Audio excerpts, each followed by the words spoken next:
I've always said that Victor Hugo's novel is the greatest source material for any musical ever written. It was back as far as 1978 that these were impulses into what became the musical Les Miserables. I had just produced a revival of the original production of Oliver, and Alain came to see it, and it was as the Artful Dodger was singing Consider Yourself that suddenly Gavroche popped into his head. I called Michel and I said, what do you think, Les Miserables, for our next musical? And he said, we start work tomorrow morning. And they brought to my office the concept album that Alain and Claude Michel had recorded in France, and I was so excited. Cameron told us, you don't realize what you have written. This may speak to the world. And what I really wanted to do was rebuild it in a way that I would do a normal musical. And I wanted them to be part of that process. He phoned me up one morning, January 85. He said, come and see me today, lunch at the Ivy. I said, this is big business. I said, would you be interested in writing the lyrics for Les Miserables? I went to work on March the 1st, 85. We went into rehearsal, I think, in August that year. And the first preview we opened, the show ran just under 4 hours. The following morning, the critics were terrible. Some of them were really nasty. And the rest was horrendous. So I think, I'll just bring up the box office just to find out the worst, so I at least can be honest with everybody. It took me about half an hour to get through. And I said, well, what's happening? He said, we've never had so many calls.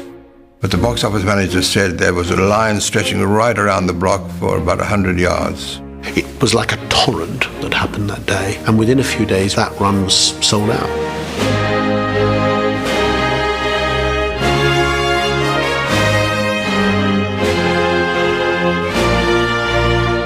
After the 25th anniversary, which I did a great concert at the O2, I decided to celebrate 25 years of Les Miserables with a brand new production. And it's doing extraordinary business. I mean, I can confidently say it's likely to be there for at least another decade. The first time that I thought about putting Les Mis on the screen was back actually 25 years ago, shortly after the Broadway opening. So it really stayed dormant until about 3 or 4 years ago. I was working with the writer William Nicholson on another project, and he said, I've just been asked to adapt the musical Les Mis, and a light bulb went off in my head. I know Cameron Mackintosh and Working Title and Universal waited for the right time, the right filmmaker to come along. What have I done, sweet Jesus? What have I done?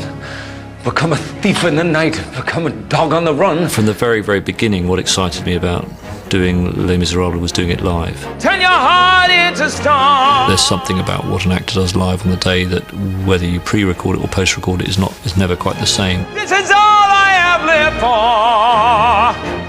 This is all I have known. Tom realised that when an actor is singing live, they're actually emoting as they would on stage. I dreamed a dream in time gone by. And indeed, that for me was always the key. Hope was high. That was that. Sometimes I feel like that night at Oliver, watching this musical, which I love, it makes me feel like, you never know, man. Did I receive a signal from someone? I don't really believe in any of that.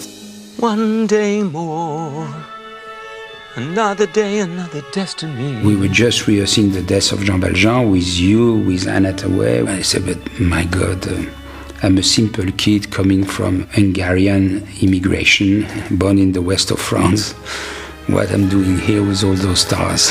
One day more to revolution. The family of Les Miserables are its greatest strength. And I think I've come to realise their strength even more through Tom Hooper's eyes. And the way that he has actually led us all to reinvent this musical for the movies rather than try and put the stage show on the movie.